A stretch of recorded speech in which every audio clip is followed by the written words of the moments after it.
अब हमारी text book के फर्स्ट पेज पे उन्होंने यहाँ पे एक डॉट्स दी है और उन्होंने बोला है कि ये जो स्क्वायर है उसकी ये साइड भी 1 सेंटीमीटर है और ये साइड भी 1 सेंटीमीटर है। तो उन्होंने बोला है कि अगर हम ऐसे 12 स्क्वायर लेके शेप बनाए तो कितने रेक्टेंगल्स बनेंगे। आपको ये खुद करना है, यहाँ पे लिखना है कितने रेक्टेंगल्स आप बना सकते हो।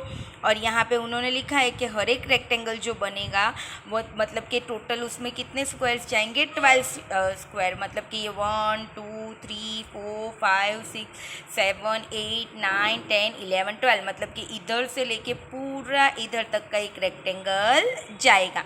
अब उन्होंने बोला है कि किसका पेरीमीटर ज़्यादा है और किसका पेरीमीटर स्मॉल है।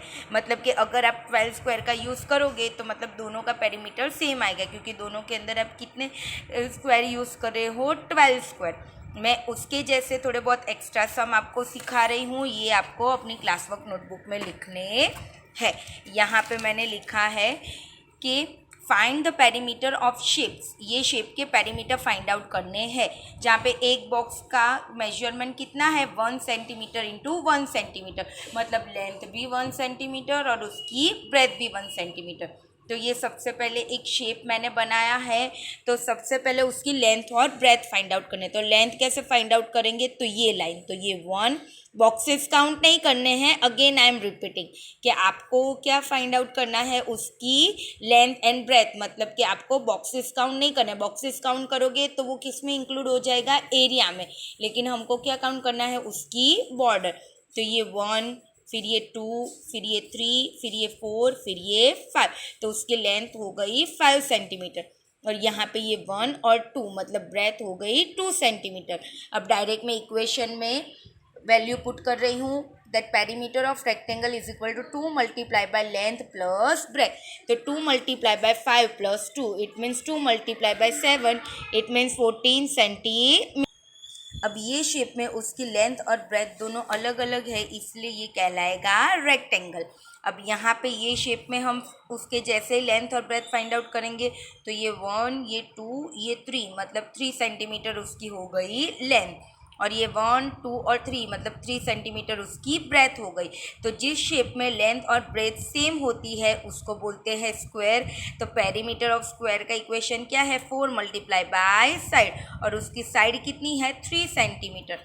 यहाँ पे मैंने लिखा है 4 into 3 it means 12 centimetre. Same उसी तरीके से ये थर्ड वाले सम के अंदर मैंने यहाँ पे उसकी लेंथ फाइंड आउट की। तो ये 1 और 2 तो मैंने लिखा है 2 सेंटीमीटर। ब्रेथ है 1 2 3 4 5 तो लिखा है 5 सेंटीमीटर। अब उसका पेरीमीटर क्या बन जाएगा, 2 इंटू एल प्लस बी मतलब 2 इंटू 2 प्लस 5 मतलब 2 इंटू 7। तो हमारा आंसर है क्या, 14 सेंटीमीटर। अब ये और ये दोनों का आंसर क्या मिला है मुझे, 14 सेंटीमीटर। बट ये दोनों शेप कैसे हैं, सेम है, मतलब कि रेक्टेंगल ही है, लेकिन दोनों की लेंथ और ब्रेथ अलग है। तो कई बार ऐसी चीज़ें होती है जो ऐसे स्लीपिंग में रखे तो ऐसी दिखती हैं, और अगर स्टैंडिंग में आ जाए तो ऐसी दिखती हैं। अब ये दूसरा भी हमारे पास स्क्वायर है, तो उसकी भी साइड ही मैंने लिखी है। लेंथ और ब्रेथ दोनों सेम है, लेंथ है 1 और 2 और ब्रेथ भी है 1 और 2। तो मैंने डायरेक्ट लिख दिया है side is equal to 2 centimetre.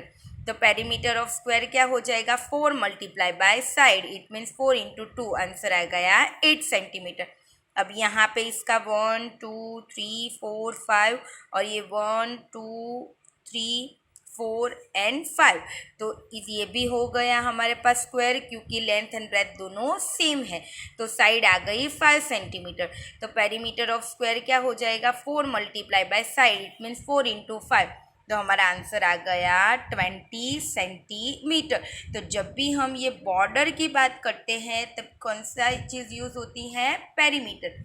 अब यहाँ पे ये मैंने ड्रॉ किया एक शेप। अगर मुझे ये जानना हो कि इसके अंदर 1 सेंटीमीटर के कितने बॉक्सेस आएंगे, तो उसके लिए मैं क्या फाइंड आउट करूँगी, उसका एरिया। एरिया मतलब कि ये जो स्पेस कवर हुई है वो। तो यहाँ ये पेज पे उन्होंने स्टेम्प्स दिए हैं और उसके मेजरमेंट के बारे में बोला है। ये स्टेम्प ए है, ये स्टेम्प बी है, ये सी है, ये डी है, ये ई है और ये एफ है, और सबका मुझे क्या फाइंड आउट करना है, एरिया। तो मुझे क्या काउंट करना पड़ेगा एरिया के लिए, अंदर के बॉक्सेस। तो मैंने काउंट किया 1 2 3 4 5 6 7 8 9 10 11 12 13 14 15 16 17 18, मतलब कि इसका एरिया कितना हो गया 18 स्क्वायर सेंटीमीटर, क्योंकि एक होता है वो 1 सेंटीमीटर का होता है।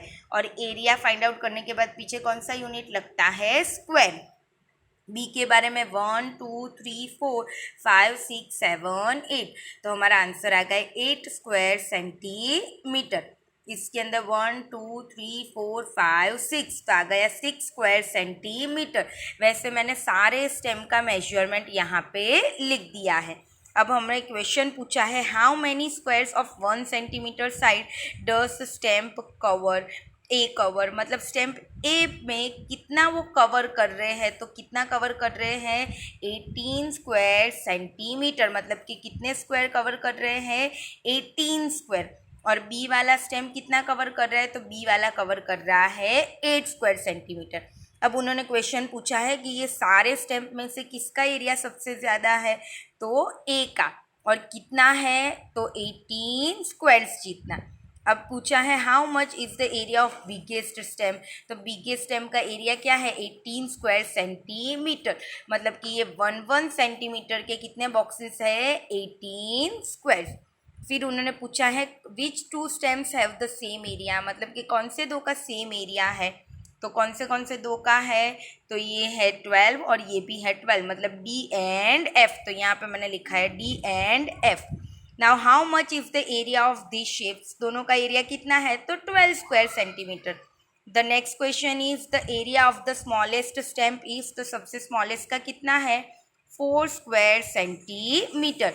अब उन्होंने पूछा है कि स्मॉलेस्ट और लार्जेस्ट स्टेम्प, स्मॉलेस्ट और बिगेस्ट स्टेम्प के बीच का डिफरेंस कितना होगा, तो बिगेस्ट का है 18 और स्मॉलेस्ट का है 4, तो 18 माइनस 4 क्या हो जाएगा 14 स्क्वायर सेंटीमीटर। अब उन्होंने ये पेज पे पूछा है कि किसका एरिया ज़्यादा होगा, आपके फुटप्रिंट का कि आपके पेज, बुक के पेज का, तो सीधी सी बात है कि हमारे बुक के पेज का।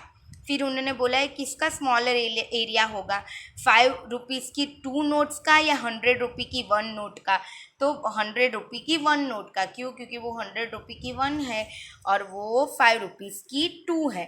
फिर उन्होंने बोला है कि 10 रुपीज़ की नोट को देखना, तो क्या उसका एरिया 100 स्क्वायर सेंटीमीटर से ज़्यादा होगा, तो नो, क्योंकि 100 स्क्वायर सेंटीमीटर मतलब कि 10 बॉक्सेस जितनी बात आ गई 1 सेंटीमीटर के, तो 10 रुपये की नोट इतनी बड़ी नहीं होती है। अब यहाँ पे उन्होंने पूछा है कि ये दोनों शेप है उसमें से किसका एरिया ज़्यादा होगा, तो दिख रहा है कि दोनों का एरिया सेम होगा, क्यों, क्योंकि अगर ये पेज है इसको मैं फोल्ड कर रही हूँ ऐसा करके, ठीक है, तो ये फोल्ड कर रहे हो तो जगह तो वो उतनी ले रहा है, मतलब ये पूरी जगह है उसको ही वो कवर कर रहा है, मतलब जितना इसका एरिया होगा उतना ही, अगर मैं दोनों को फोल्ड कर दूंगी तो इसका एरिया भी उतना ही रहेगा। लेकिन अगर पेरीमीटर की बात आ गई तो इसका पेरीमीटर ज़्यादा, और अगर मैं ये फोल्ड करूँगी तो उसका पेरीमीटर कम।